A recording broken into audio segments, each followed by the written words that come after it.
අන්ධකාර රාත්‍රියේ නිහඬ දඩයක්කාරයා විදියට හඳුන්වන්නේ කවුරු කියලාද හිතන්නේ? අන්ධකාර රාත්‍රියේ ගොදුර පේන්න ඉන්නම ඕනේ නැහැ.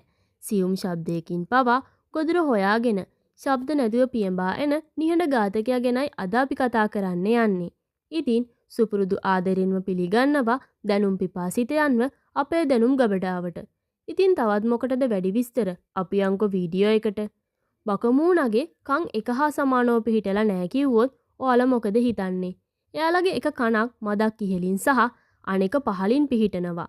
ඒක නිසා එයාට වඩාත් හොඳින් ශබ්දයේ එන දිශාව හඳුනා ගන්න පුළුවන් වගේම ඒක ඇති වුණේ කොයිතරම් දුරකින්ද කියලා හඳුනා ගන්නත් පුළුවන්. වායුව කපාගෙන පියාඹනකොට ශබ්දය බිඳ දමන ආකාරයේ පියාපත් මෙයාලට පිහිටනවා. වායු ඝර්ෂණය අවමයි. ඒ වගේම විශාල මෘදු පියාපත් සහ මන්දගාමී පියාසැරිය නිසා ශබ්දයක් නැතුව පියාඹන්න මෙයාලට හැකියාව තියෙනවා. මේක නිසා ගොදුරට නොදැනෙන්නම ළඟට ගිහින් ගොදුර ඝාතනය කරන්න මෙයාලට හැකියාව තියෙනවා. මීයන් කුඩා සතුන් තමයි මෙයාලගේ ප්‍රධාන ගොදුරු වෙන්නේ. මෙයාලගේ දැකීමේ හැකියාවත් ගොඩක් සුවිශේෂී. අඳුරේ ලොකු පරාසයකට දකින්න මෙයාලට හැකියාව තියෙනවා. අඩු ආලෝකයකදී වුණත් පුංචි සතුන්ගේ පවා චලනයන් දකින්න මෙයාලට හැකියාව තියෙනවා.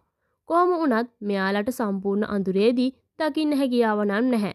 අඳුරේදී ගොදුර හොයාගන්න මෙයාලගේ සුවිශේෂී කන් මෙයාලට උපකාරී වෙනවා.